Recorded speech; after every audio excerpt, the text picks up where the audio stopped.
Hi guys, in this lecture we'll be starting with the electrical and electronic measurement course. So basically, first what we need to understand is what is meant by measurement. Okay, and why do we even study about measurement? Basically, without even measuring any quantity, we cannot tell about that quantity. That is, suppose if you go to market, then if you don't know how many apples to buy or what quantity of apples you need to buy, you cannot buy them.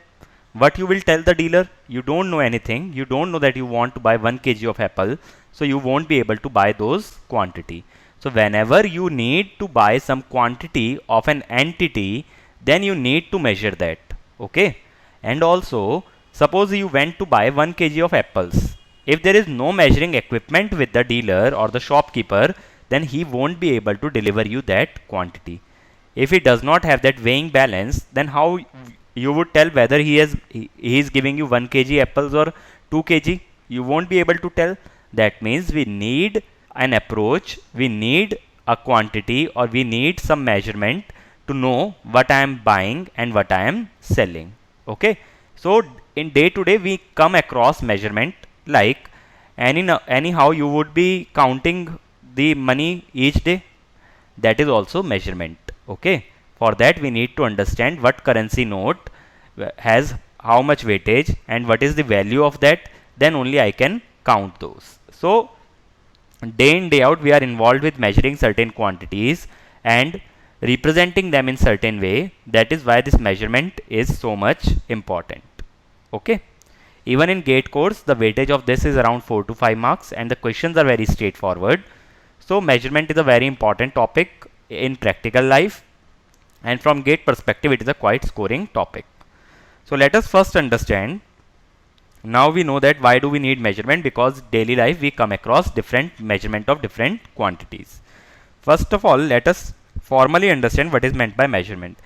Each of us know what is meant by measurement in non-scientific terms, but actually what is measurement is, basically I have some unknown quantity. Let us say I went to market to buy a wire. For making some connection in my home, I want to buy a wire. So if I have a random wire, let us say this much. While buying, you will have to pay the cost based on the length of the wire. Now I don't know the length. Then how we will measure it? Suppose I measure it using a scale. Okay. Suppose I measure it using a scale and the markings are like this.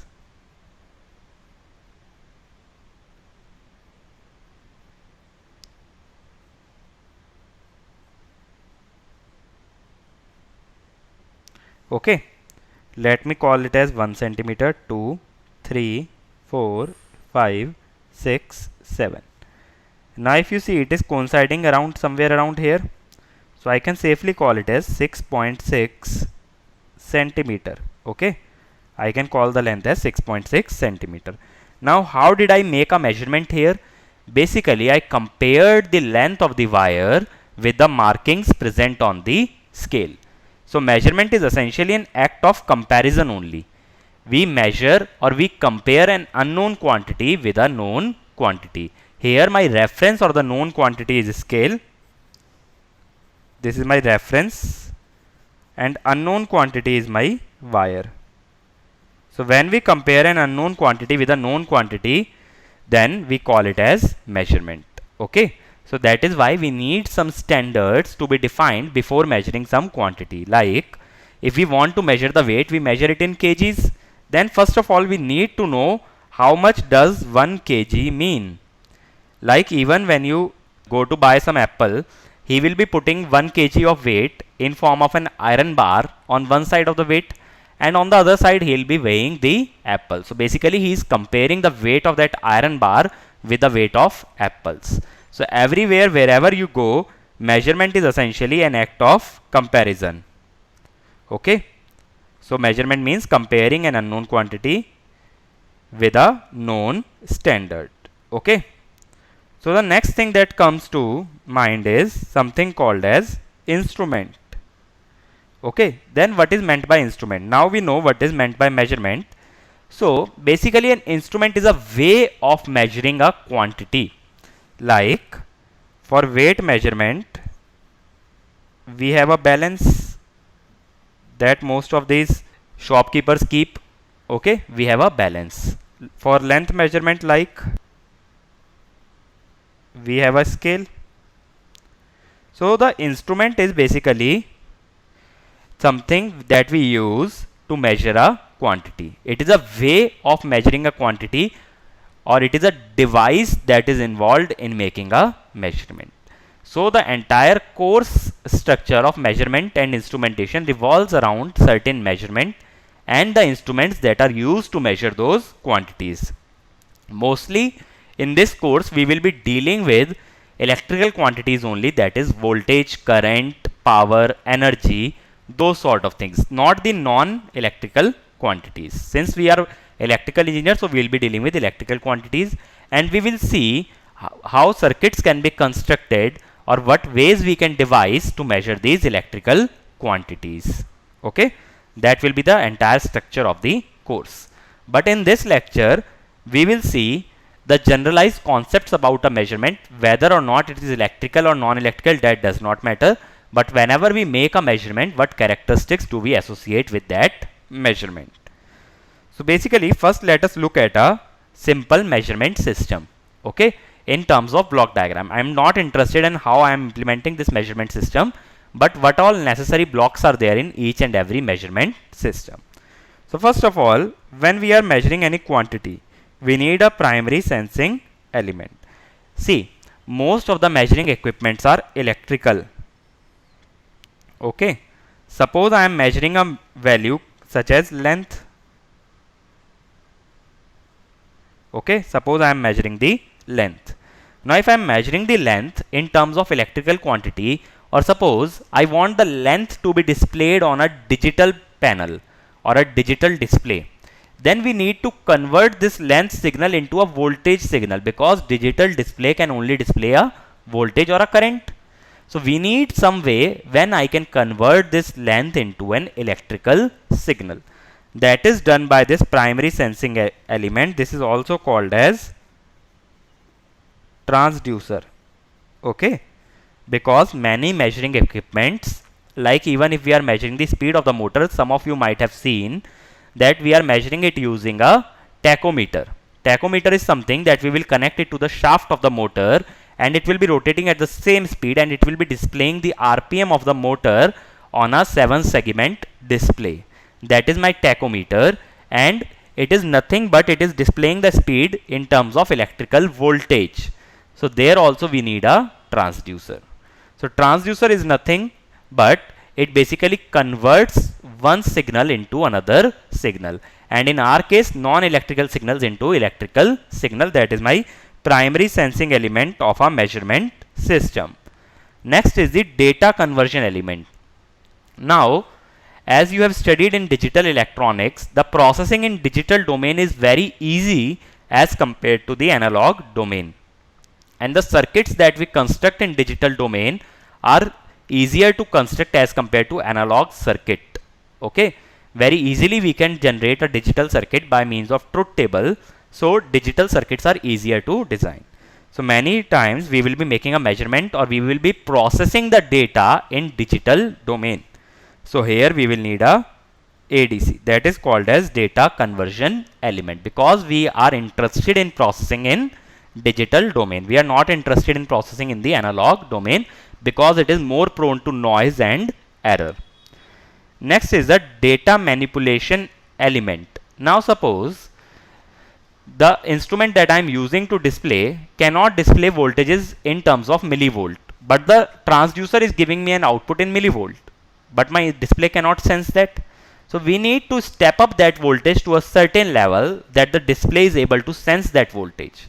If we cannot step up to that level, then the display will display 0. So that means we need to manipulate the original data. We need to bring it to such a level that my display can be able to trace it. That means we need a data manipulation element. We need to manipulate the data.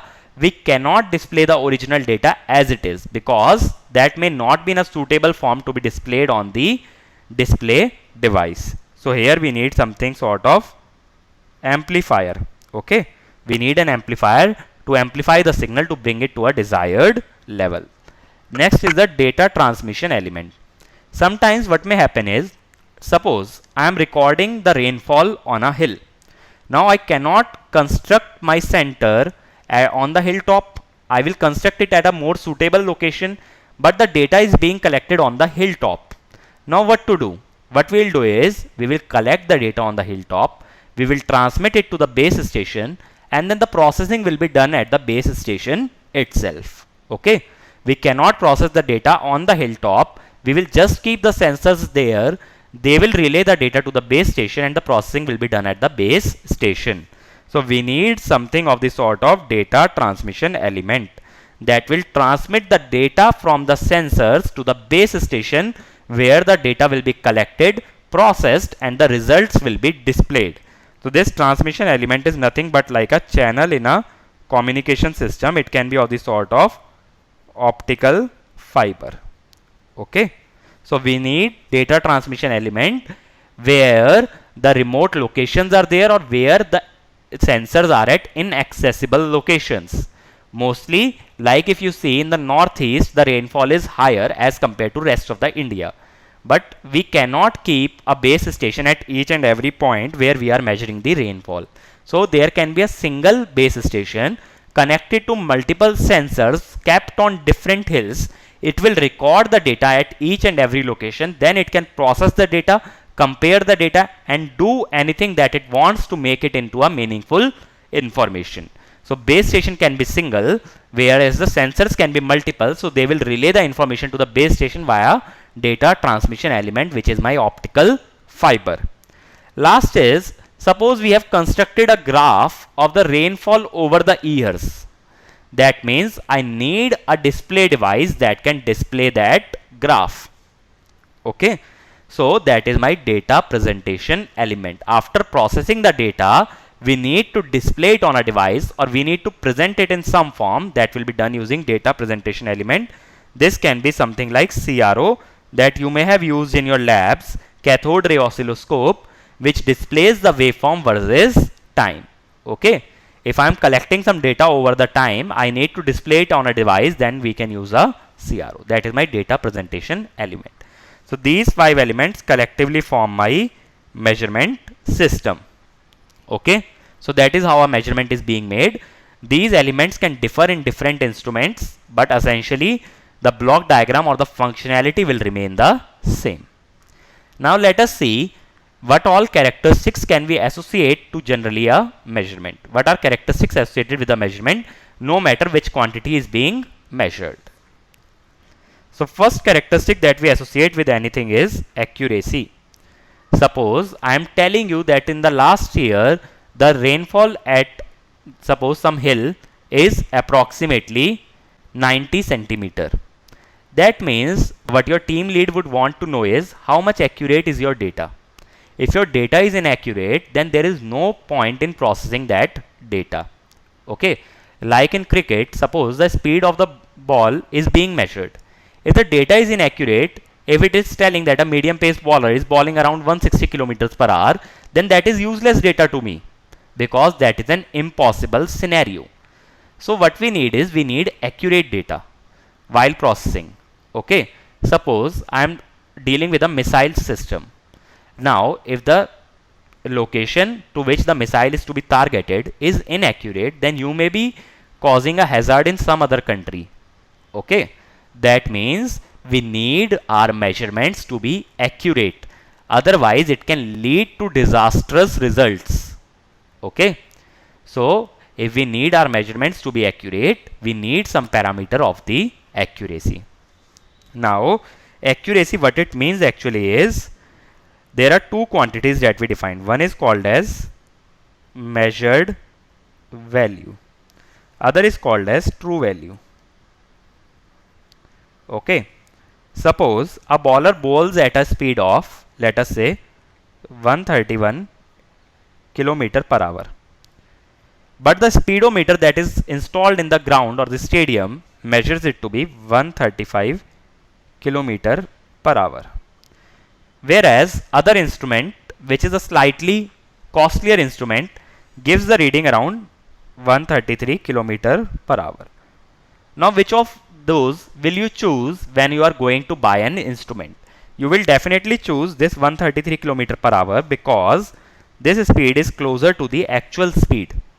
Okay, that means I want my measured quantity to be close to the true value as much as possible, because that gives me a fair idea how is my value varying or what is the actual quantity. So we need measured value to be close to the true value, and accuracy is the measure of how much close my measured value is to the true value. We are never sure about the true value, so but we need measured value to be close to the true value so that my measurement is reliable, my data set is also reliable. Okay, so the closer measured value and true value are, more accurate is my measurement system. That is meant by accuracy. It is one of the most important characteristics of any measurement, and it is very important even in practical scenarios. Suppose if someone is lending you money, he tells you that he is giving you 2000, whereas the money is only 1900, then you will be totally annoyed because he told you he is giving you 2000 and he only gave you 1900 rupees. That means we need an accurate measurement. While counting the notes, I need to be accurate so that I don't lose money. Okay, so accuracy is the most important characteristics in a measurement system. Accuracy must always be high. Okay, or what we can say, this difference must be low. The difference between measured value or the true value must be low, or accuracy must be high. Next thing, we call it as precision. Okay, precision is basically the degree of closeness with which individual measurements tally with each other. Let us take a general life example. Whenever I am getting my salary or whenever I am taking cash from someone, definitely I will count it more than once. Why? Because I want to be sure that whatever I am counting is exact. Same way, whenever we are making any measurement, whether we are measuring length, voltage or current, we generally measure it more than once. Okay, but the results may not be the same in each and every measurement. Though in the case of money, it will always be almost same. It cannot change. If it is changing, that means you are counting it incorrect. But while measuring current, suppose in the first measurement, current comes out to be 23.7 ampere. While when you measure it again, it comes out to be 23.9 ampere. If you measure it again, it comes out to be 24.1 ampere. Again, 23.5 ampere. Okay. Let us say whereas the actual value of current is 25 ampere. Okay, this is my actual value. This is measured by student 1. Suppose another student is also making the same measurement. He reports the current to be 24.7 ampere. Then he measures again, it reports it 24.3 ampere. Then he measures again, it reports to be 24.9 ampere. Again measuring, it reports to be 25.5 ampere. Okay. Now if you see, his readings are more closer to the original value. Okay, the readings are closer to the original value for the student 2. That means this student is more accurate because the measured values are closer to the true value, whereas readings of student 1 are a bit farther away from the true value. Okay, but if you see, the readings of student 1 are close with each other. That means the difference here is only 0.2. But here if you see, the difference is 0.4 ampere. So the individual readings of student 1 are closer to each other but yet far away from the true value.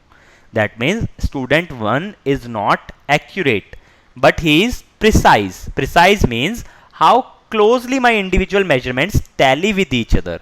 That is how close the individual measurements are to each other, that will be called as precision. Wherever the closeness to the true value indicates the accuracy of the measurement. So student 1 is more precise whereas student 2 is more accurate. That is meant by accuracy and precision. Similarly, when we are talking, let us talk in terms of cricket. When a bowler is bowling the same length again and again, same line and length, then he is more precise. Okay, suppose a bowler is bowling Yorkers. Then if bowling is on the middle stump line and length, and he is bowling Yorkers again and again there, that means he is precise and he is accurate.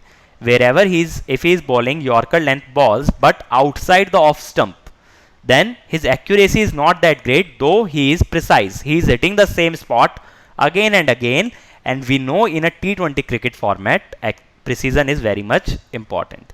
You need to hit the same exact length, line and length again and again, then only you cannot go for runs, then only you can take wickets. So that is meant by accuracy and precision in the general life. Precise means doing the same thing over and over again and getting the similar result or consistent results. Accuracy means how close are you to the exact result. Next thing is sensitivity. Basically, sensitivity means, suppose if I am changing the temperature of the room, suppose the heat is increasing outside, like in the summer season, the heat may be increasing. Then if I am measuring the temperature, how sensitive my temperature device is. How small temperature change can it detect? If the temperature has rose by around 0.1 degree centigrade, is it able to detect this change? So sensitivity is nothing but it indicates how small change can you measure. If you can measure even the smallest change, then your instrument is very good. Otherwise, if you are unable to measure small changes, then if the small change occurs in temperature or any other quantity, your instrument won't be able to sense. It is a bad instrument. So sensitivity means how small changes can you detect. Okay. So sensitivity is defined as nothing but delta output upon delta input. Okay. Output of a device can be in terms of deflection. Like if I am using an ammeter, suppose my needle is deflected by this much amount. Let us say it rotates by an angle theta. For one instrument, theta is 30 degree. For delta I is equal to 2 ampere. And in other instrument, delta I is 2 ampere, but the change in angle is around 1 degree. Will you be able to read this 1 degree by the naked eye? No, I won't be able to. I won't be able to detect such a small change. So I may read the same thing, whereas the current has changed by 2 ampere. So sensitivity of this instrument is 15 degree per ampere, whereas it is 0.5 degree per ampere. So if you want to measure the small changes, if you want them to be visible, you need a more sensitive instrument. So sensitivity should always be high. Okay. So change in output for even the smallest change in input should be high. Then only I can make the small measurements. Next thing is called as resolution. Okay. Resolution is nothing but the smallest change that can be measured. Okay. Suppose my instrument can measure even 0.001 degree centigrade change and other can measure 0.01 degree centigrade. Then this has more resolution. Okay. Means the smallest change to which you can measure. For an example, take the scale that you use in your daily life. The resolution of that or the smallest measurement that you can make is 1 millimeter. The 15 centimeter scale that you get in the market can measure minimum up to 1 millimeter. Whereas if you are talking about screw gauge or vernier caliper, then you can measure up to, let us say, 0.5 millimeter, 0.2 millimeter, that way. So these instruments have more resolution, whereas my centimeter scale has lesser resolution. It can measure only up to 1 millimeter. Beyond that, we cannot measure. If you go up to 0.5 millimeter change, you won't be able to measure that. So the smallest change in the input that can be detected by an instrument, that is called as resolution. Okay. For screw gauge and vernier caliper, the resolution will be more, whereas for centimeter scale, the resolution will be lesser. Okay. Means the higher the value of the minimum change, lesser is the resolution. Okay. Means 1 millimeter means less resolution. So the higher the minimum value, lesser is the resolution. So that is what is meant by resolution. Sensitivity means change in output per unit change in input. Resolution means minimum change in input that can be detected by the instrument. Next is something called as threshold. Threshold is basically the minimum input required to get the system working. Okay, suppose we talk in terms of MOSFET. Okay, so MOSFET has, suppose this is GDS. MOSFET has certain threshold value. If VGS is less than VT, then what happens? Then what happens is basically it won't conduct any drain to source current. There the IDS would be 0. Thus transistor will be called in cutoff region and there will be no current. So the minimum input that must be applied is basically VGS must be greater than VT. Minimum input is VT, that is called as threshold value. So in any measurement system, the minimum input that must be applied to get an instrument working is called as threshold of that instrument. Okay. Otherwise, even if your instrument is working, it won't give any measurable output. Suppose the needle of the instrument moves by 0.01 degrees. So will I be able to see that movement? No, definitely not. With a naked eye can see that much movement. So the measurement or the movement of the needle must be visible to the naked eye. That is, the output must be measurable. I must be able to detect that change. So the minimum input required for that is called as threshold value. Means output may be there, but the thing is that output should be measurable. It must be measurable by me. It must be visible to the naked eye. That is called as threshold value of the instrument. Okay.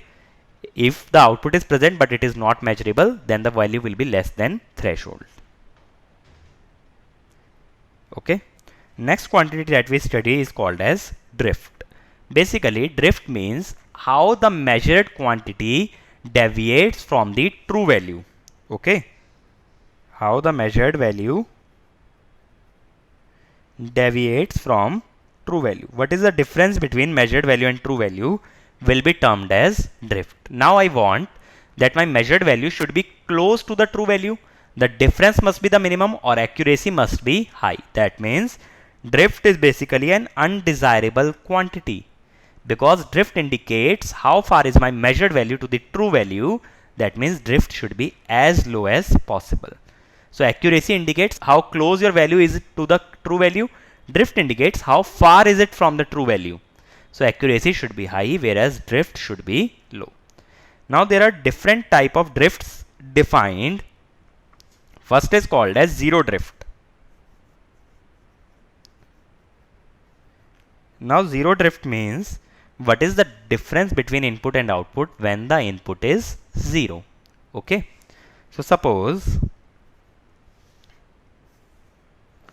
this is my input, this is my output.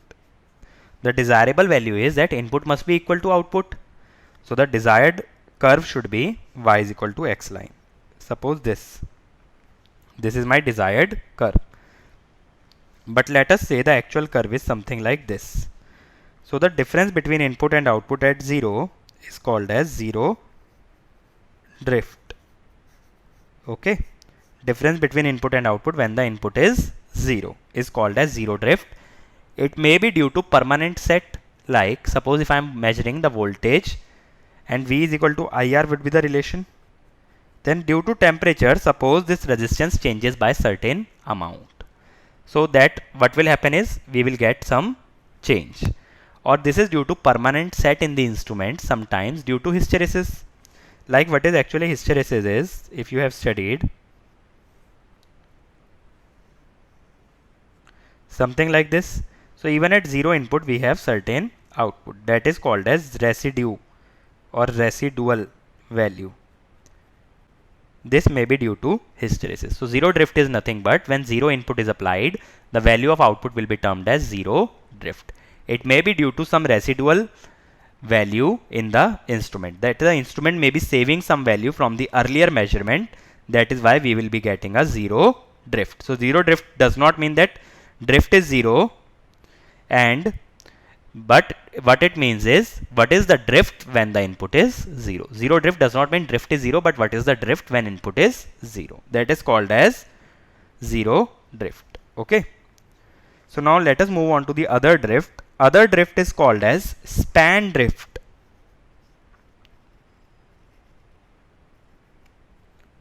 Okay. So basically, as we just now saw, sensitivity is equal to delta output by delta input. Now for a galvanometer, basically output is deflection, which is equal to NAB into I. Okay, that means delta theta by delta I is basically NAB by K. Okay, now suppose this magnetic field changes, that is B changes, that means my sensitivity will change. As B varies, the sensitivity will also vary. Now the magnetic field may change due to aging of the magnet. The older the magnet gets, it will lose its magnetism. Or suppose if you increase the temperature, then magnet will lose its magnetism or B will reduce. Okay, we know when we heat the magnets that are present in our homes also, then they will lose their magnetic properties. That is because they lose their dipole orientation when the temperature is increased. The dipoles become randomly oriented and the magnetic field decreases. Now, sensitivity basically, if we draw input output curve, okay, so sensitivity is nothing but delta output by delta input, that means slope of the curve. As I told you, the ideal curve would be y is equal to x line, but now if sensitivity changes, the slope of the curve changes. That means the slope will become something like this. This is called as span drift, or it is also called as sensitivity drift, because the sensitivity of the instrument changes. Okay, that is called as sensitivity drift. So why does it happen? Because the sensitivity depends on certain instrument parameters, which if changed, the sensitivity of the instrument will change and the slope of input output characteristics will also change. The last drift is something called as zonal drift. So zonal drift means basically the drift is not in the entire range of the instrument but certain zone of the instrument. Okay, not in entire span but certain zone. Okay, so that is called as zonal drift. It is nothing but basically a combination of zero drift and span drift. That is input versus output curve, as we saw, ideally should be y is equal to x line. Now suppose if we combine zero drift and the sensitivity drift, zero drift will be a line parallel to this, but if it is like this, that is the slope of the line is also different and we have certain difference at 0. So that is called as zonal drift. That is, it is a combination of zero drift as well as span drift. But the one thing that is to be remembered about zonal drift is that zonal drift is in the certain range of the instrument, not in the entire span of the instrument. That is not for the entire input range but only for certain range of the input. That is called as zonal drift. So these are three type of drift. One is the zero drift, that is a permanent difference or a constant difference between the input and output, and that can be read when we are measuring the zero input. If even for a zero input we are getting a certain output, that is called as zero drift. It may be due to the hysteresis in the instrument. Next is the span drift. Span drift means when the sensitivity of the instrument changes owing to certain change in the parameters of the system like the magnetic field intensity, then the slope of the curve between input and output changes. It is termed as sensitivity drift. Last is the zonal drift, that is when the drift occurs in certain range of the instrument but not in the entire span. It is called as zonal drift. It is a combination of zero drift and sensitivity drift.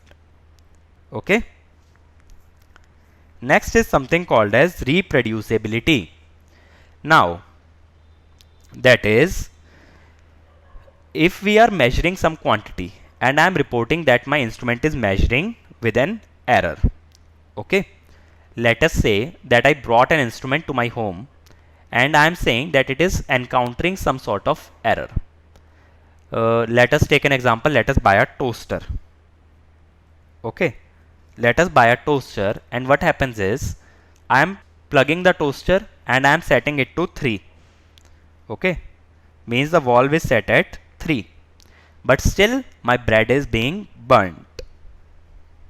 Now I report it to the company. Instead of sending that engineer to my home, what they do is they test a similar toaster, means with the same quality and with the same product name, okay, but a different piece. They test a different piece, but they're at their own location. And if they are able to reproduce that same value or reproduce the same result, it is termed as reproducibility. Okay, reproducibility means whether or not you are able to reproduce the same reading. Okay, reproducing the same reading. But the thing is that location may not be same. Location and conditions may vary. Okay. So what happens is, mostly in the industries, when you go to industries, most of the industries will buy some software from a vendor company. Like suppose Qualcomm may buy the software from Cadence or Synopsys. Then if they are encountering some error, they will report it to the vendor company that your software is not working correctly. It is giving me a faulty reading. Then what they will do, instead of sending the engineer to Qualcomm, they will test at their own location with their R&D team. If they are able to reproduce that same error, they will fix that bug in their software. If they are not able to reproduce that error, then only they will send the engineer to the Qualcomm facility. So that is termed as reproducibility. If the same reading or the same error you are able to reproduce, but under a different environmental condition, it is termed as reproducibility. Environmental conditions may or may not be same. That is, you can test at your own location or at a different location. You can test at the same temperature or at a different temperature. You can test at the same humidity or a different humidity. Environmental conditions may or may not be same. But still, if your reading is being reproduced, it is reproducible. Reproducibility is always a desirable quantity. What it indicates is that my reading is independent of the environmental condition. No matter if I am measuring the at 25 degrees centigrade or if I am measuring at 50 degrees centigrade, reading is consistent. That means it is reproducible. Next is repeatability. It is same as reproducibility, but the only constraint here is environmental conditions are same. Okay. So what happens is, suppose I was telling you about precision. So precision is basically when we are taking more than one reading, how close my actual readings are. So similarly, repeatability is how close my readings are when I am repeating the same measurement again and again, whether I am able to get the same exact value or not. Now what happens, suppose the instrument has hysteresis. Hysteresis is something like this. Now suppose I am increasing the value. At 0 I am getting this much value. But again when I am coming back at 0 I am getting a negative value. Okay, that is, let us say -2 at +2. For the same input I am getting two different values. Once I am getting +2 and once I am getting -2. That means my reading is not repeatable. I am not being able to repeat that reading, or I am not being able to reproduce the same reading even under the exact same environmental conditions. Repeatability is also a desirable quantity, but it may be hampered due to hysteresis in the instrument. Okay.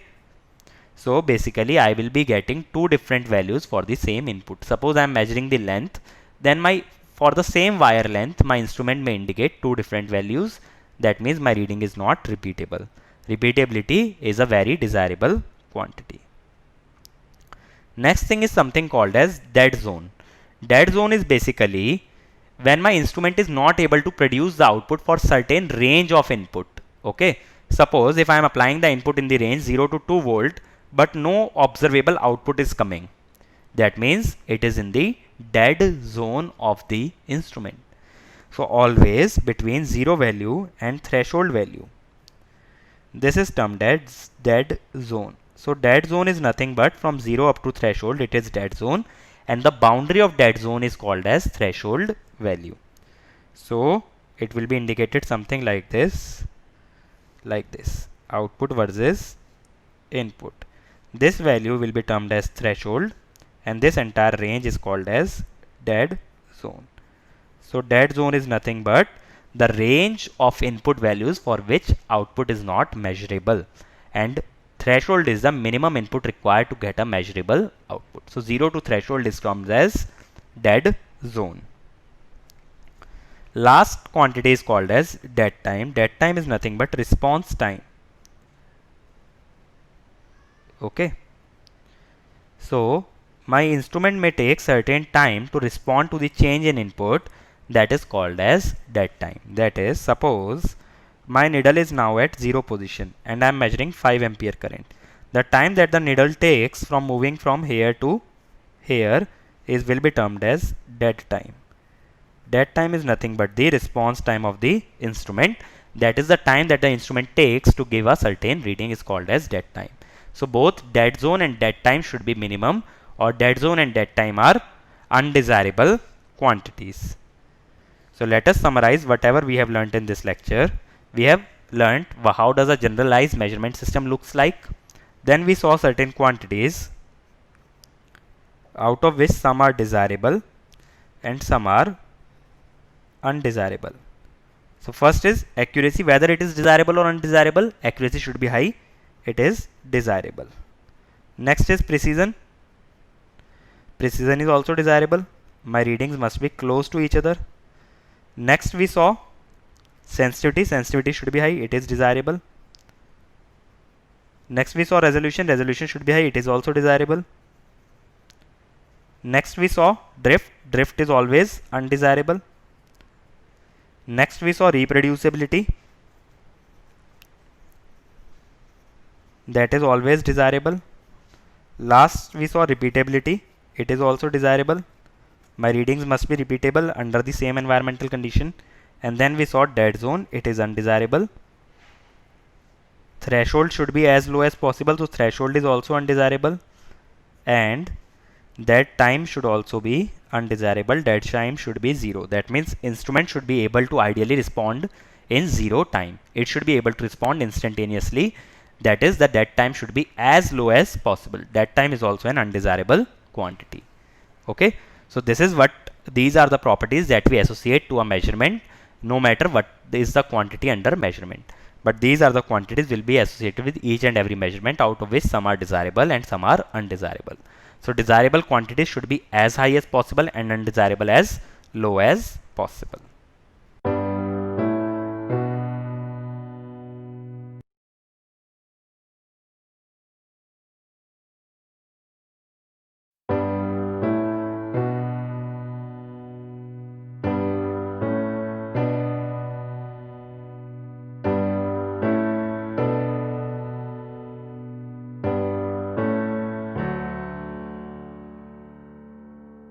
Hi guys, in the last lecture we covered the basic parts of a measurement system, in which we saw there were certain parts such as data sensing element, data conversion element, data manipulation element, data presentation element, and data transmission element. So we saw these parts constituted a total measurement system, and there will be certain parts that will be present in each and every measurement system. It is not necessary that all the parts will be present in all type of measurement system. Okay. Then we looked at some of the characteristics that are associated with a measurement system, and there are two type of characteristics that we saw, static and dynamic. Static characteristics are taken when the quantity under measurement does not change with time. So static characteristics we saw, there were two categories. One were the desirable characteristics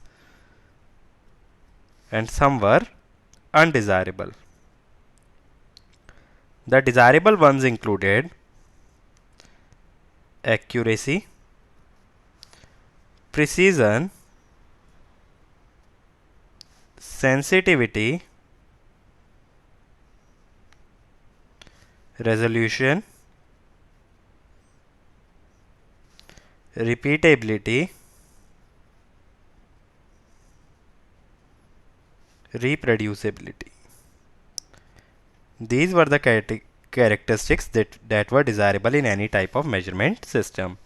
The undesirable ones are drift, in which we saw three categories: zero drift, span drift, and zonal drift. Okay. And then we saw threshold, that is the minimum value above which a measurement system can display a measurable output.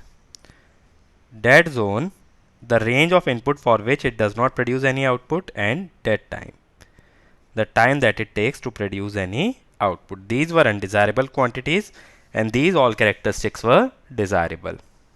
So, in this lecture we will see a quantitative analysis of these categories or these characteristics. Okay.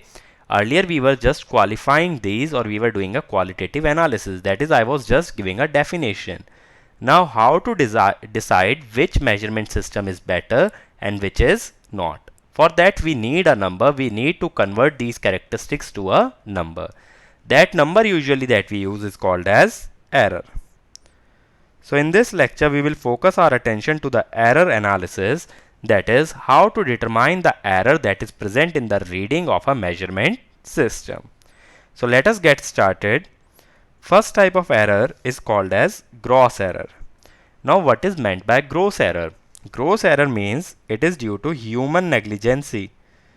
That is, suppose I want to measure the current, but somehow the wire that I connected was loose. If I am not connecting the wire properly, then the reading may be inaccurate. What will happen is, suppose if there is loose wire, then my meter might be displaying 0 ampere. Then I will think that though the current is flowing in the system, the meter is not showing any reading. So in my opinion, the meter may be faulty. Okay.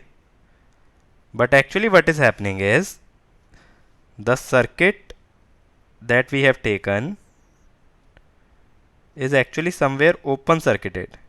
That is why there is no current flowing in the system. But as per me, if I am correct, my connections are correct, there should have been a reading. So these sort of errors are called as gross error, and they are not due to the measurement system, but rather due to the user or due to the person who is making the measurement. Okay. The next type of errors are called as systematic errors. Now systematic errors are common for all observer. That means it is not due to human negligence. Because if it is due to human negligence, then it will vary from one observer to the other. Now suppose I have made the loose connection, but you might not have made it, so you may be getting the correct reading. So there will be no error in your reading, but there will be error in my reading. So these are not common between the two of us. But the errors that are common for both the observers, that will not be due to human, rather that will be due to the system. Okay. That is why it is same for both the observers or multiple observers. If it is due to human, it will be different for each and every individual. Such errors are called as systematic error. Now these have been divided into three categories: instrumental errors, then observational errors, then environmental errors. Now instrumental errors means the error which is due to the instrument. Now error may be due to the instrument due to hysteresis. Okay. Later I will explain what is meant by hysteresis, but this you might have come across a multiple number of times in case of machines as well as power systems. Now first of all, what happens in a hysteresis? Even if there is zero input, due to residual flux there will be some output. So that is the fault of the instrument. The user cannot do anything about it. Okay. So that is your instrumental error due to your faulty instrument. What is meant by observational error? The error that is made while taking the observation. Now while taking the observation also there can be two kind of errors.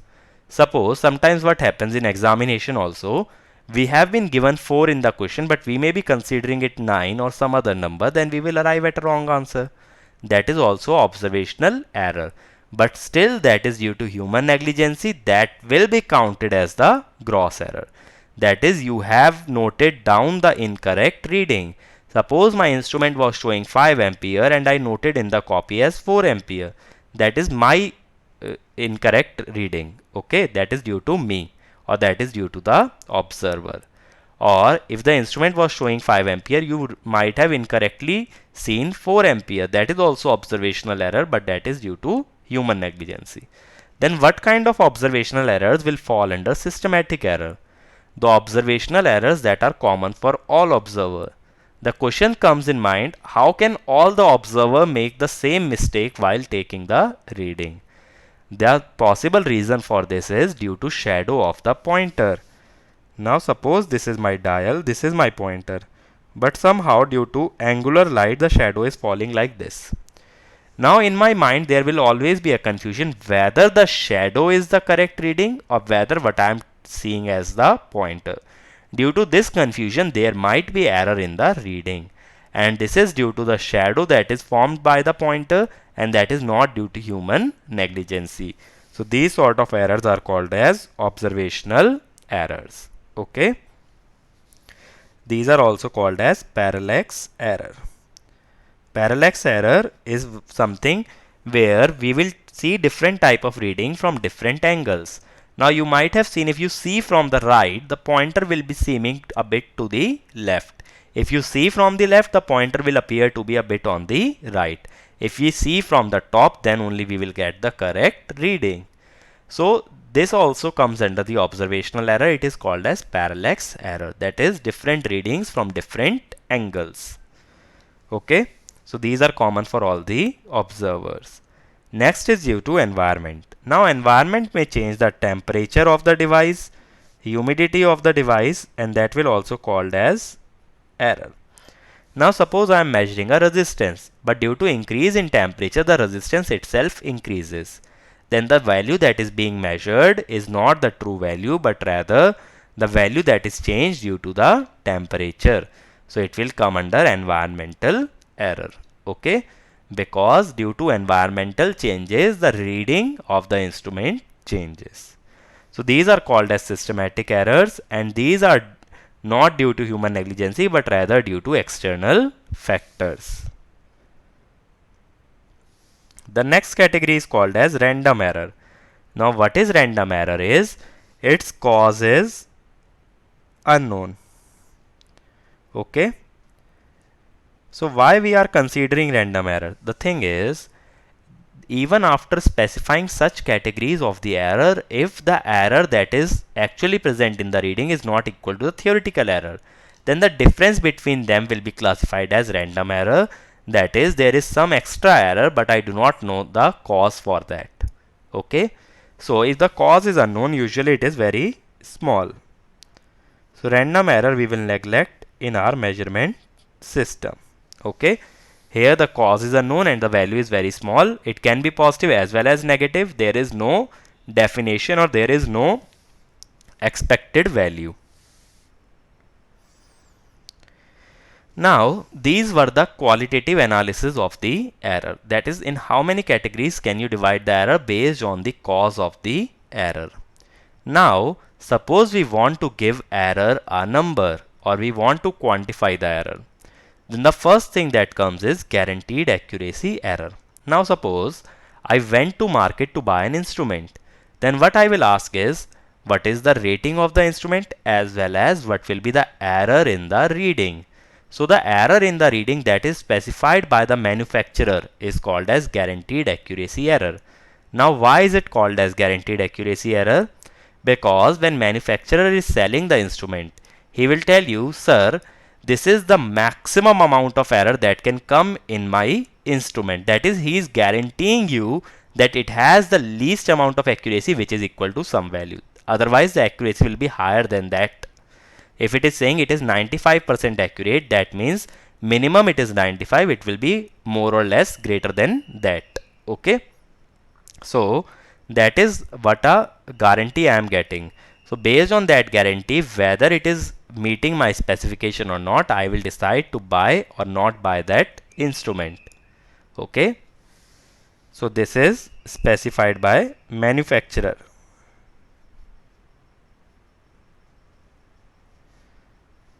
And now it is usually specified in terms of full scale reading. Now what is a full scale reading? Full scale reading is the maximum reading that can be measured or displayed by the instrument. Now suppose my instrument is like this. It is a ammeter, 0 ampere, 100 ampere. Then the maximum reading will be your full scale reading. Okay. So this is the maximum value that can be displayed by the instrument. So what will the manufacturer specify? Suppose it says 1% guaranteed accuracy error. So it says that maximum error in 100 ampere reading is 1%. That is, maximum error is 1% of 100, that is your 1 ampere. Okay, that means the error will always be less than 1 ampere. But it is specifying with respect to the full scale reading. That is, if you measure 100 ampere, then the maximum error that you will get is 1 ampere. But the problem that comes is, not always I will be measuring the 100 ampere. Why will I take 100 ampere reading always? Then what is the use of instrument? I will take the readings that are variable from 0 to 100 ampere. My reading can have any value. So what I will be interested in is, I will be interested in finding the error in the reading, not the full scale reading, because not always I am making the full scale measurement. So such a error is called as limiting error. So it is nothing but it is the maximum error, but it is based on reading that I am taking. Okay. Now just now we saw maximum error was guaranteed accuracy error into full scale reading. And now if I want to find limiting error, it will be maximum error by reading in terms of percentage. So it will be GAE into full scale reading by actual reading or the measured value. Okay. So this is my limiting error. Let us take an example. Suppose manufacturer specifies 1% error in 100 ampere.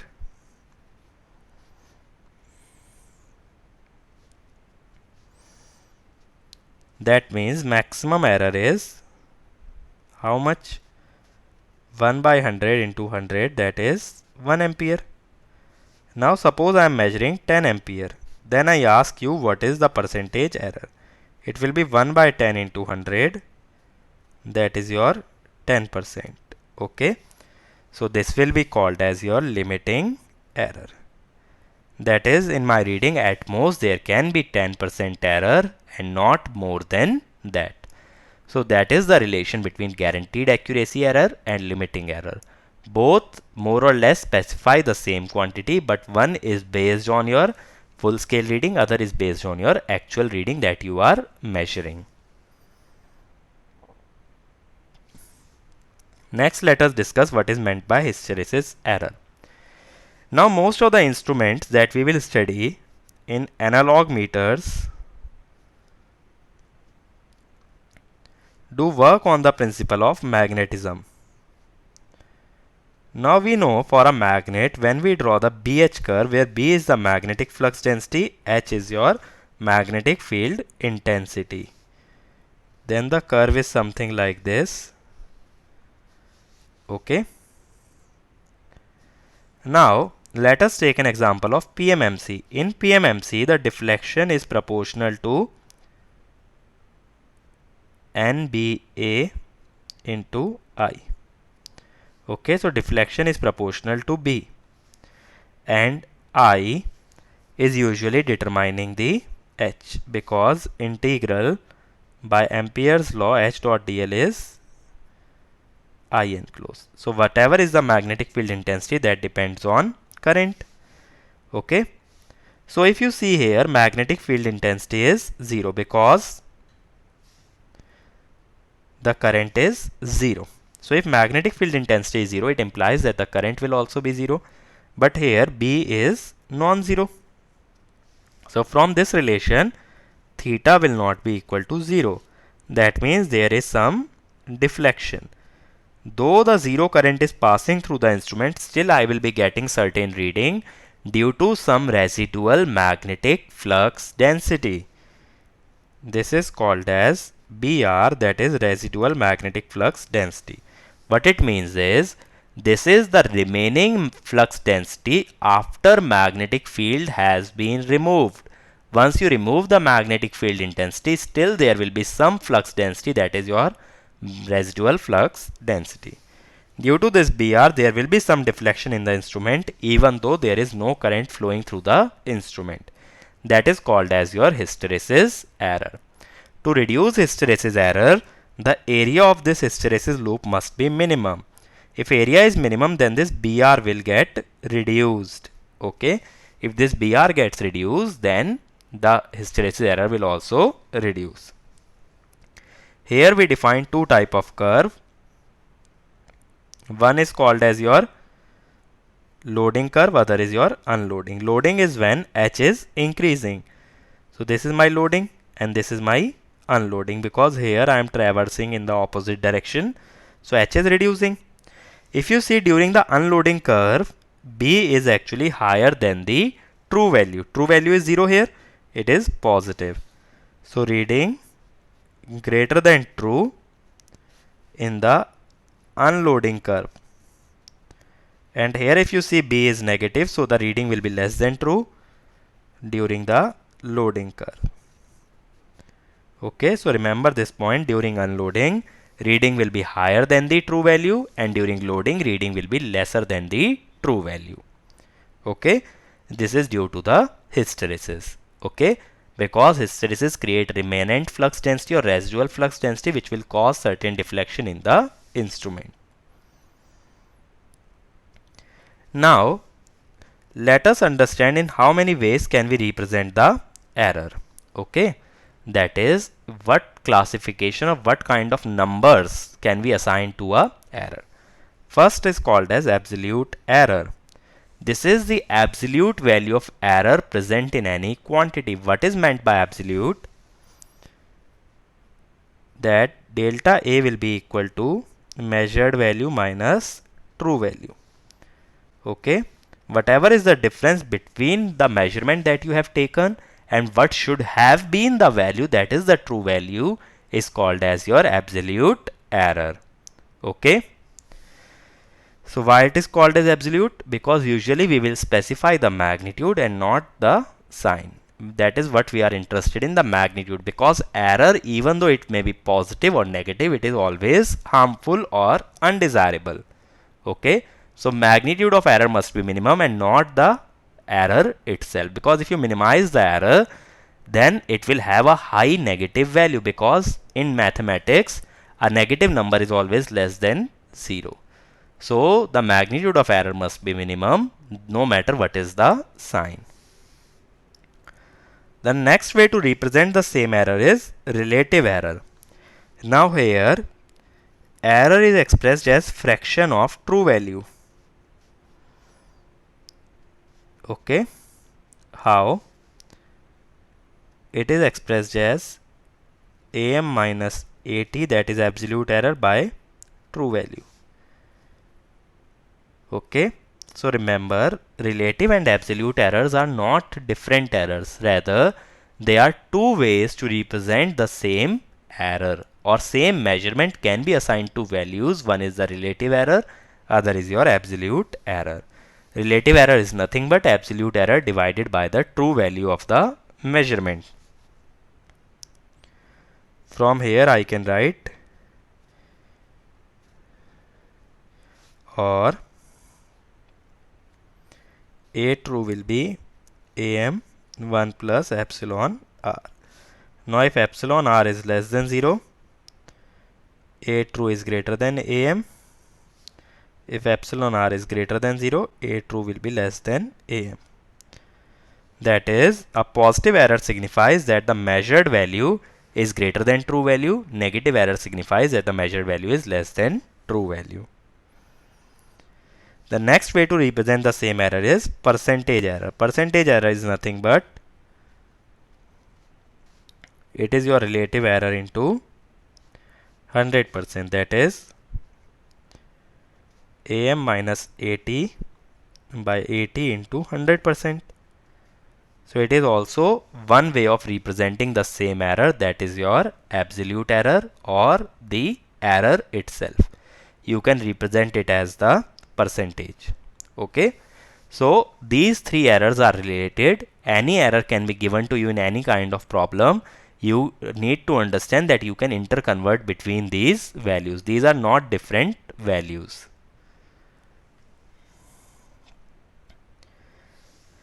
Now what actually happens is, usually we have multiple measurement and they will be combined in some way. Like suppose if we have a series resistances, if we have a number of resistances that are connected in series. Now each resistance was measured using some device, let us say multimeter, ohm meter or anything. Now when you connected those resistances in series, their resistance will get added up. But what happens to the error in their reading? How will the error be defined in the equivalent resistance? So that is how we have to sometimes combine some quantities or some fundamental quantities to arrive at a derived quantity, and we need to know the error in the derived quantity. Such a error is called as composite error. Now the quantities can be combined in certain ways like sum, difference, product, division and power. Okay. Like the sum in case of series resistances, the product can be in case of power where V into I will give me power. So first let us consider the sum. Here some quantity x will be taken as, let us say x1 plus x2. Now usually the quantity is specified like mean value plus minus some error. Delta indicates absolute error. Why mean? Because whenever we take the measurement, usually we take multiple readings. Then how do we determine what is the true value? We will take the mean of those readings and that will give me the true value. Okay. So usually the mean is taken as true value. Similarly, x2 will be given as x2 bar delta x2. Now delta x1 and delta x2 are called as limiting errors in the reading, that is the maximum error, and these are expressed as absolute error. Now do not consider that absolute error represents limiting error. What I am saying is limiting error is the maximum error in the reading and it is represented as absolute error. Limiting error can be represented as absolute, can be represented as relative or percentage error. But here I am using absolute value of resistance or absolute value of error. Now it will be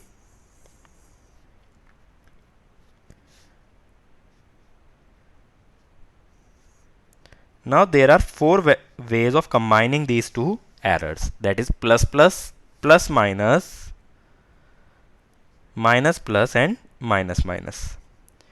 But we have to combine in certain way where we will get the maximum error. Now if you take plus sign with both, then these will get added up. If you take minus sign with both will again get added up. That is, we have to take the same sign in order to derive the maximum error, because by definition limiting error is the maximum error. To derive maximum error, both must have the same sign. So it will be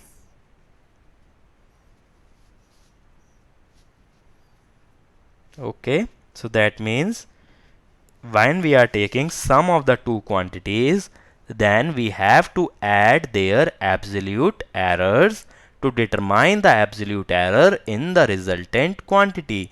That is, if two resistances are connected in series, their values will be added as well as their absolute errors will be added to derive the absolute error in the equivalent resistance. Okay. So delta x is nothing but delta x1 plus delta x2. Okay, absolute error in the resultant quantity. Similarly, we can consider difference x1 minus x2. Again, let me take x1 as okay.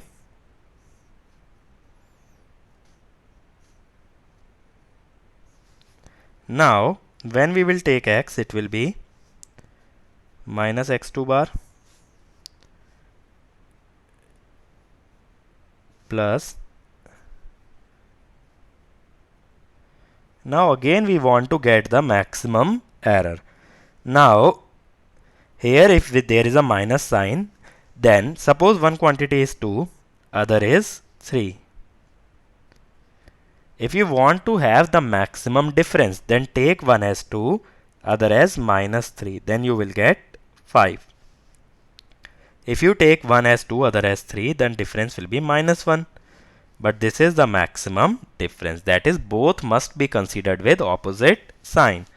That is, if delta x1 is greater than 0, delta x2 must be less than 0. Or if delta x1 is less than 0, then delta x2 will be greater than 0. But both must have opposite sign. In that case, magnitude of both gets added.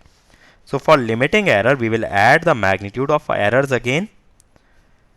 So we will get x1 minus x2 bar plus minus delta x1 plus delta x2, because delta x1 and delta x2 are magnitude of the error. Plus minus sign indicates that error can be positive as well as negative. So here also we have to add the errors in order to derive the maximum error. Next, let us consider the product of quantities. This will generally appear in case of power when we are taking the product of voltage and current. Now let me define, suppose x is x1 dot x2. Now directly if you take the errors, then you will have some product of the errors that will not be simplified. Like if I take delta x1 and delta x2, we will have a term which will be delta x1 into delta x2. Rather, let us take log on both sides. It will be ln x1 plus ln x2. Now differentiate both sides with respect to x. So 1 by x, 1 by x1 by chain rule.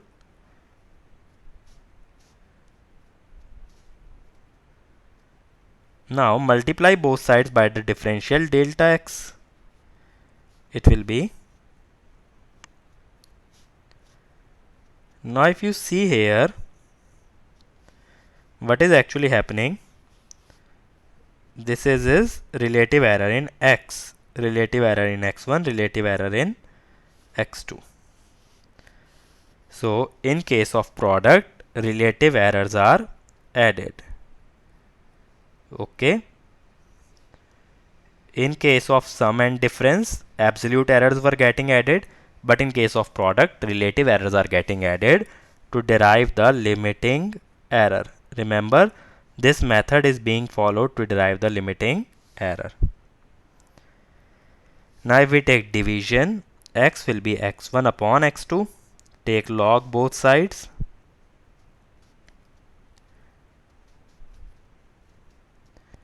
Now again if we differentiate,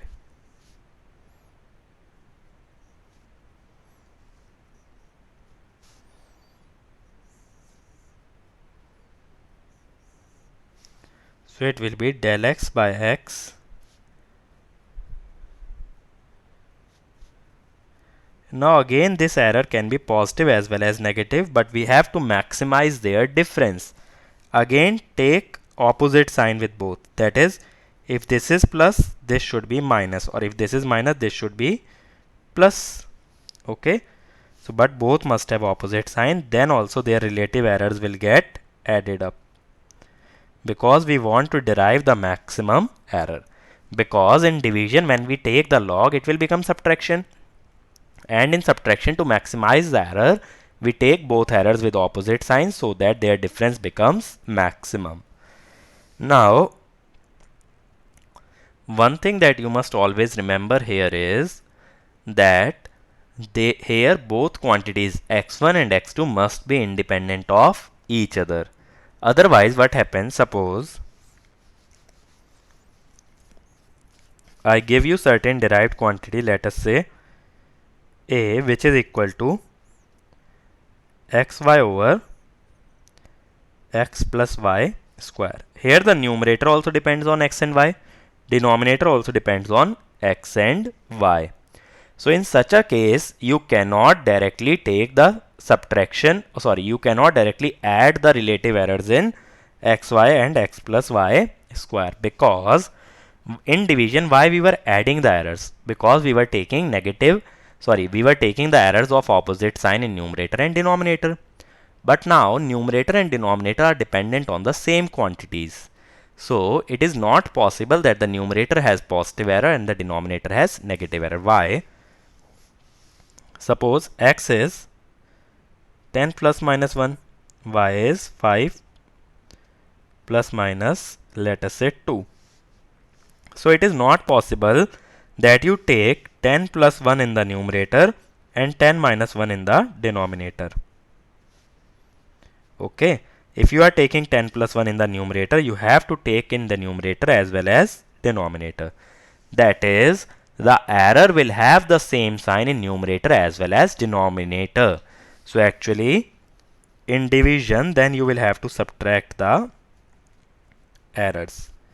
But if a was actually equal to x upon y, then you will add, because numerator and denominator are independent of each other. So remember this rule: if both quantities are dependent on a certain parameter, then you cannot take the addition of errors, rather you have to take subtraction, both in case of subtraction and division. If both quantities are independent of each other, then for limiting error you will add the errors in both the quantities. Absolute error in addition and subtraction, and relative error in case of multiplication and division. But that is only possible if both quantities are independent of each other. Remember this rule always. Now let us take a general rule. Let me say that W is XA, YB, ZC. There are certain powers. Now how to derive the error? Take log both sides. It will be a log x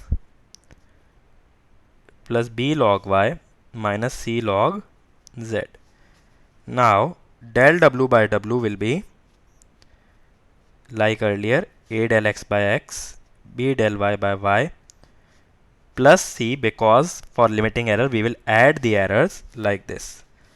So whenever there are certain powers, they will become the coefficient when we are adding the relative errors. That is, epsilon w is epsilon a epsilon x, b epsilon y, c epsilon z. So relative errors will be multiplied by their powers while adding. Okay. So this rule you must always remember whenever there are certain powers in the formula. Like suppose if I give you a formula of power, that is power is equal to I square r. So epsilon p will be 2 epsilon I plus epsilon r. That is del p by p will be equal to 2 del I by I plus del r by r. So that is how you will determine the relative error in the power. You will relative error in the power, you will have to take the coefficient or to take the power as the coefficient in the error. Next term we define as standard deviation. Now standard deviation basically signifies what is the spread of the values around the mean value. As I told you, usually true value is unknown, so we consider mean value as true value. So what I want for higher precision, the values must be close to each other. What I told you, in precision is high if all the measurements are close to each other. Now usually the measurements are spread in a Gaussian way like this. This is my mean value. Now if the measurements are close to each other, then the spread of this curve will be less. If the measurements are spreaded, that means the precision will be lesser. How it will be? Suppose the curve is like this. Here measurements are more uniformly spread. But here if you see, measurements are more or less concentrated in this area. The rest of the area is insignificant. Where I will consider insignificant? If this is A, the value A by root 2. Any value below A by root 2 will be taken as insignificant. But here if this is B, B by root 2 will have a wider range of values.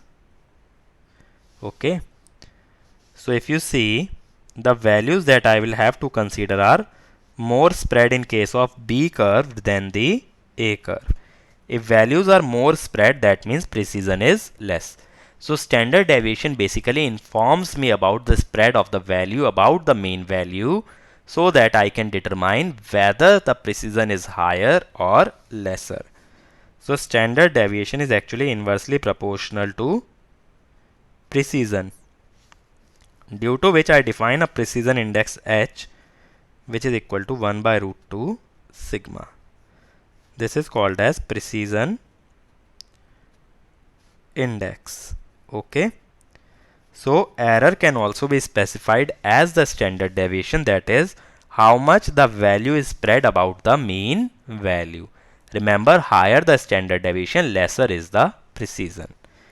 In that case, suppose x is expressed as function of x1, x2 up to xn, some n independent quantities, then standard deviation in x will be under root del x by del x1, that is partial differentiation of x with respect to x1, sigma x1 square, del x by del x2 square, sigma x2 square, plus del x by del xn square, sigma xn square. This will be your standard deviation in x. So remember, whenever you are applying any formula, do take care whether the error is given as limiting error or the standard deviation. Because if it is given as standard deviation, you will use this expression. If it is given as limiting error, then you will directly either add the absolute error or add the relative error, depending upon the operation on the independent variables. Okay. So do make a note that you will always have to check whether the error is given as standard deviation or the limiting error.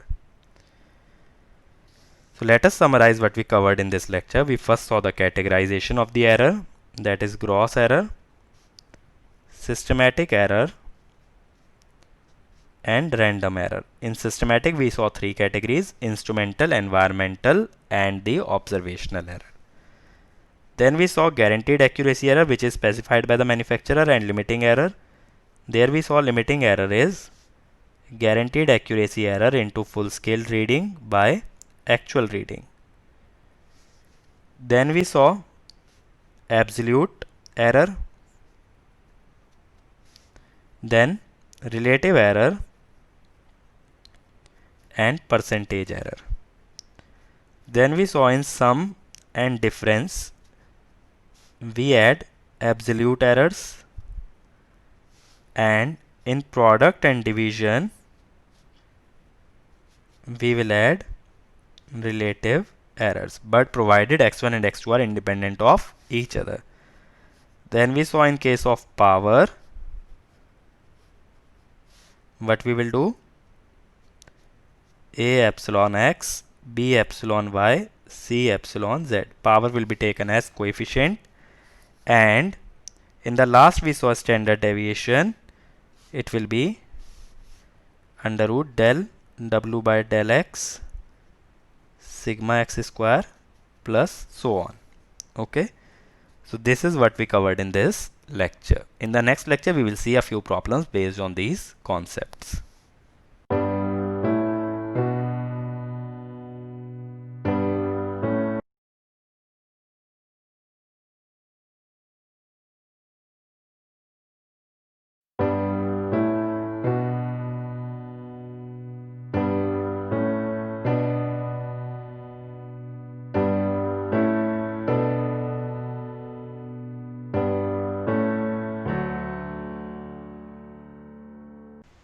Hi guys, in the last lecture we saw error analysis and we saw what are the different type of error based on the causes of error.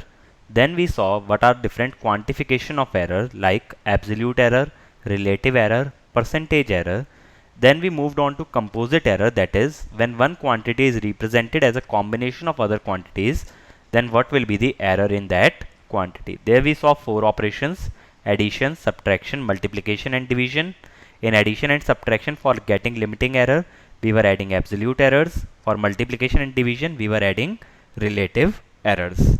So in this lecture, what we'll do is, we'll be solving a few problems based on these concepts, whatever we have learned so far, to see how error analysis is done for GATE examination. So let us move on to our problem number 1. Here, it is saying that the resistance of a circuit is found by measuring the current flowing and power fed into the circuit.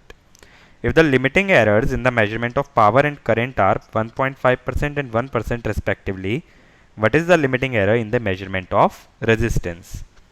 Now I know power in terms of current and resistance is given by P is equal to I square R. But here we are measuring resistance as a function of power and current. That means resistance is equal to P by I square. Now this is a composite function. We know del R by R is equal to del P by P plus 2 del I by I. That is my relative errors, but what I have been given is percentage error. Multiply 100 on both the sides. Del R by R into 100, del P by P into 100 plus 2 del I by I into 100. That means percentage error in R is equal to percentage error in P plus 2 times percentage error in I. That means percentage error in R is equal to 1.5 plus 2 into 1, that is equal to plus minus 3.5%. Okay, this will be my percentage error in R. So as I told you, in multiplication and division or even in composite function, we will add relative errors. Same way we can add percentage error, because percentage error is equal to relative error into 100.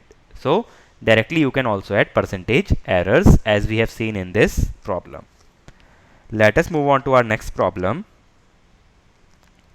In this circuit given in the figure, the limiting error in power dissipation I square R in the resistor R is. We need to find the limiting error in the measurement of power, and power is given as I square R. So again, this is an example of composite function.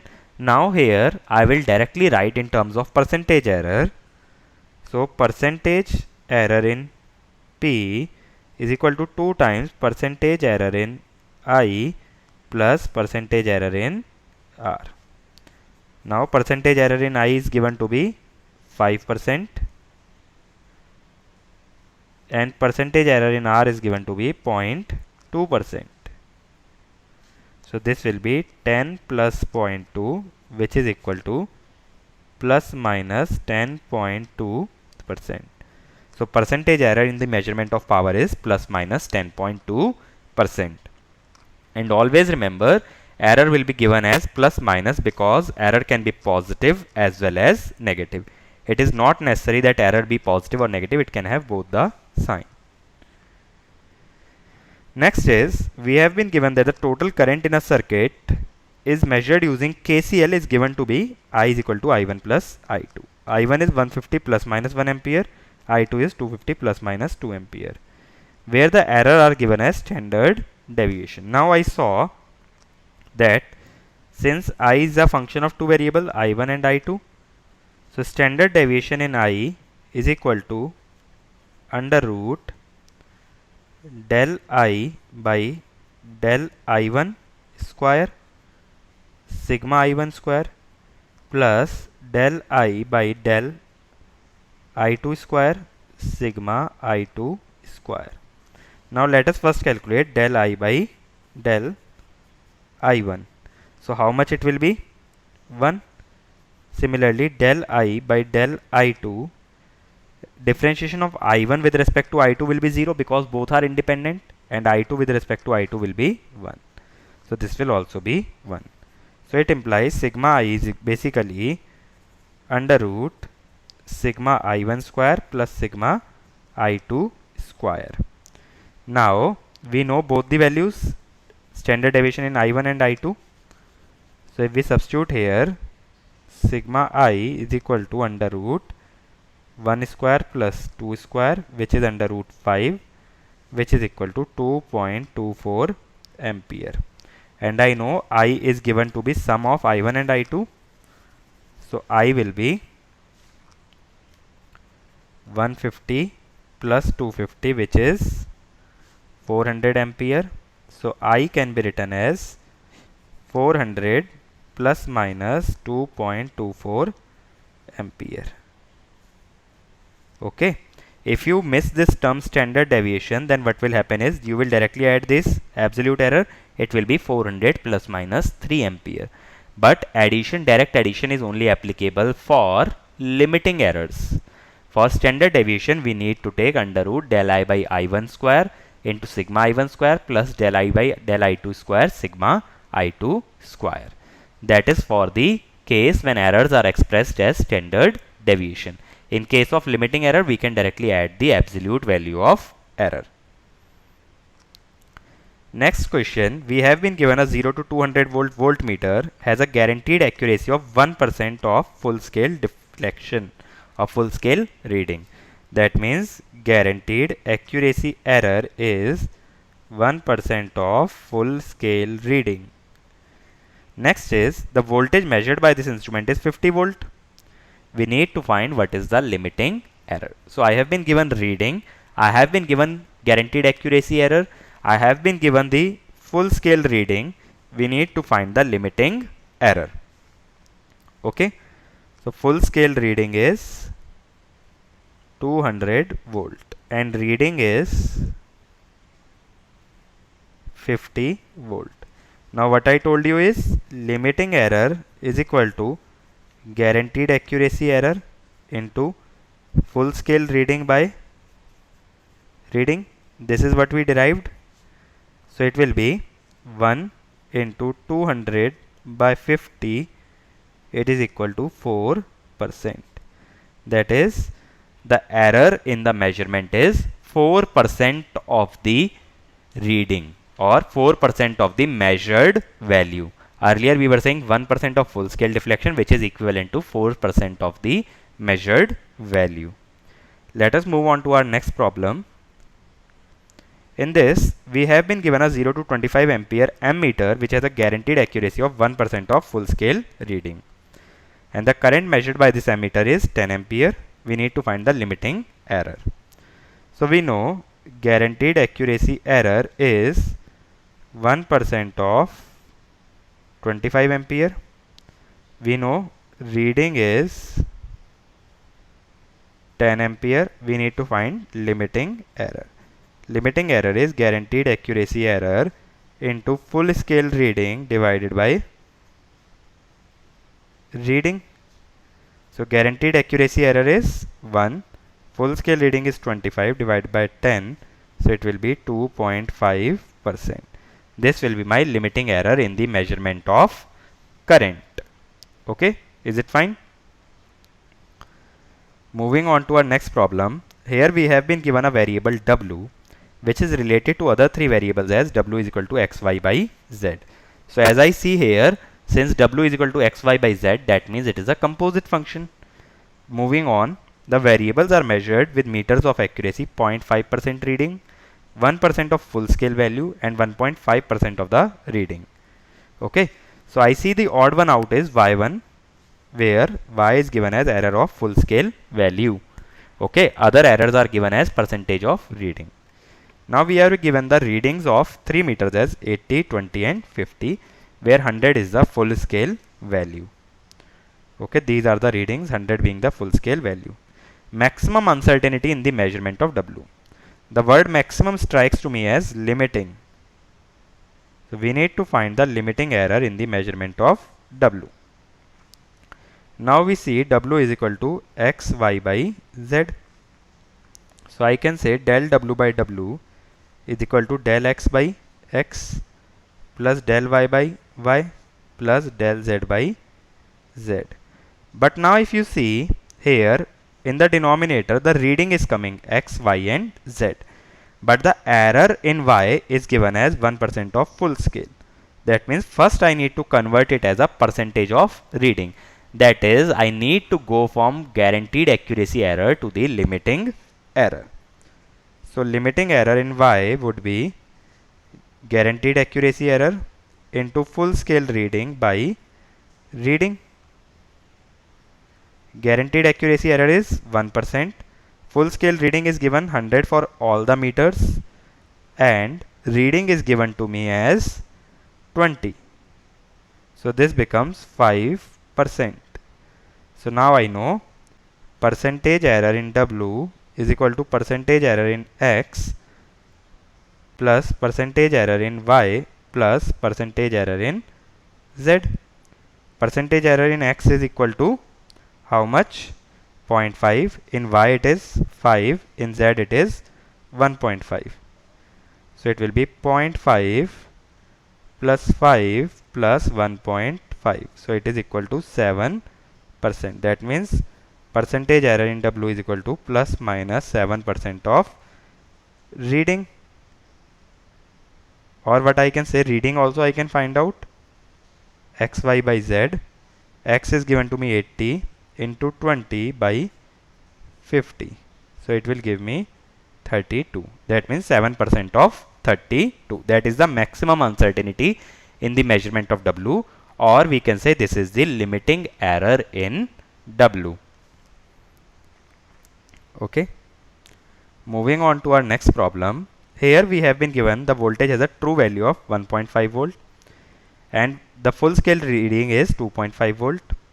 Measured value is 1.46. We need to find the error as a function of full scale, fraction of full scale deflection. Now I know error in voltage is equal to measured value, it will be measured value minus true value. Measured value is 1.46 minus 1.5 minus 0.04 volt. This will be my absolute error in the measurement of voltage. But we need to express this error as a fraction of full scale deflection.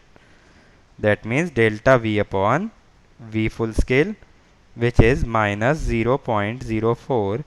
Full scale is 2.5. Minus 0.016 is the fraction of error as a fraction of full scale voltage. Absolute error as a fraction of full scale voltage is minus 0.016. Negative value here indicates that the measured value is actually less than the true value. There is no more significance about the negative sign. So do not mind the negative sign here. Measured value is less than true value. Nothing more than that. Moving on to our last problem of the set. Here resistances R1 and R2 have nominal value of 10 ohm and 5 ohm. Their tolerances are 5% and 10%. What is the range of resistance for parallel combination of R1 and R2? Now R1 is 10 ohm plus minus 5%. That is 10 plus minus 5 by 100 into 10. So this is 10 plus minus 0.5, which means it lies between 9.5 up to 10.5 ohm. Similarly, R2 is 5 ohm plus minus 10%. It is 5 plus minus 10 by 100 into 5, which means 5 plus minus 0.5, which is equal to between 4.5 up to 5.5. Now to find the minimum value of the parallel equivalent, we will take the minimum value of resistances, and to find the maximum value of parallel combination, we will take maximum value of resistances. So to take R min, we will take 4.5 into 9.5 divided by 14. That is the sum of these resistances. So it will come out to be 3.05 ohm. And to find R max, we will take maximum values 5.5 into 10.5 by 16, which will come out to be 3.60 ohm. So R equivalent lies between 3.05 and 3.60 ohm. This will be my range of R equivalent. Now suppose I change this question. I want you to find the maximum uncertainty in the value of R. Okay, we need to find the maximum uncertainty present in the value of R. So what happens is, as most of us use R is equal to R1 R2 over R1 plus R2. Now my first thought would be, calculate the error in R1 R2, calculate the error in R1 plus R2, then since both are in division, we will add the percentage or the relative error. Okay, that is what I will do is percentage error R1 R2 plus percentage error R1 plus R2. Now this is quite a wrong approach. Why is it a wrong approach? See, as I told you, this addition formula is only applicable if both the quantities are independent of each other. Like here, if I write it as x by y, x is R1 R2, y is R1 plus R2. Now both the quantities are not independent, both are dependent upon R1 and R2. So the problem that arises is, basically I was using addition only because I was taking positive error in one value, that is, I was saying if it is plus minus delta x and plus minus delta y, what I was doing is I was taking plus delta x minus minus delta y. One error was taken as negative, other was taken as positive. But since both are based on the same quantities, suppose you are taking positive error in R1, positive in R2, how you can take in the denominator negative errors in R1 and R2? That is impossible. If you are keeping positive errors in numerator, there will be positive errors in denominator because both are based on the same quantities. That is why here we cannot do the addition. Instead, we have to do the subtraction. So one method can be, calculate first of all R1 plus R2. So R1 plus R2 is 10 and 5, 15 ohm, and error would be plus minus 1 ohm. If I calculate percentage R1 plus R2, it will be 1 by 15 into 100. Now calculate R1 R2, 10 into 5 will be 50 ohm, and their percentage errors would be added. Percentage errors are 10% and 5%, so plus minus 15%. Now percentage error in R would be 15 minus 100 by 15. That is 15 minus 6.67, it is 8.33%. This will be the percentage error in R. Otherwise, what other method you can use is, to make the quantities independent, that is a bit more difficult method. 1 by R is equal to 1 by R1 plus 1 by R2. Since here we are dividing 1 by R1, there is no error in 1. That means epsilon R1 is equal to epsilon 1 by R1. Relative error in R1 is same as relative error in 1 by R1, because here we will take the addition of the error in 1 and addition of the error in R1. But error in 1 is 0. 1 is a constant value. Error in R1 will be same as error in 1 by R1. Similarly, epsilon R2 is same as epsilon 1 by R2. Okay, that means percentage error in 1 by R1 is equal to how much? 5%. Okay, and percentage error in 1 by R2 is how much? 10%. Now since both are in addition, we need to add absolute error. So first we need to take 1 by R1, which is equal to 1 by 10, and we need to take 1 by R2, which is equal to 1 by 5. Okay, 1 by R1 is 1 by 10, 1 by R2 is 1 by 5. Now we need to take absolute error. Delta 1 by R1 is equal to 5 by 100 into 1 by 10, which is equal to 1 by 200, and delta 1 by R2 is 10 by 100 into 1 by 5, which is how much? 1 by 50. Now we can add these absolute errors because 1 by R1 and 1 by R2 are in addition. So delta of 1 by R is equal to 1 by 200 plus 1 by 50, which is, if we take 200 LCM, 5 by 200, that is 1 by 40. Now we need 1 by R to calculate percentage error. 1 by R is 1 by R1 plus 1 by R2, that is 3 by 10. Now if we take epsilon 1 by R, it will be 1 by 40 divided by 3 by 10 if we take percentage into 100%. Okay, so it will get cancelled here, so it will become 25 by 3, which is equal to 8.33%. Now I know percentage error in 1 by R will be same as percentage error in R, which is 8.33%. So this is a bit more difficult method, but here all the laws are applicable because 1 by R1 is independent of 1 by R2. But if in the numerator and denominator we have dependent set of quantities, we cannot take the addition, we have to take the subtraction. So keep this in mind. Whenever you see dependent quantities, you will have to take subtraction of relative values in case of division, subtraction of absolute values in case of subtraction. If they are independent, then we will take addition of absolute errors in subtraction operation and addition of relative errors in division operation. So this must always be kept in mind. So these are the only set of problems that can be framed from this error analysis. Therefore the error analysis basically will be used in further chapters, but independent problems from this chapter are very rare in the GATE examination. Its application can be taken in other chapters and problems can be framed, but independent problems are very rare occurring. But still you must keep in mind this representation of error. You must be comfortable with absolute error, relative error and the percentage error and composite error.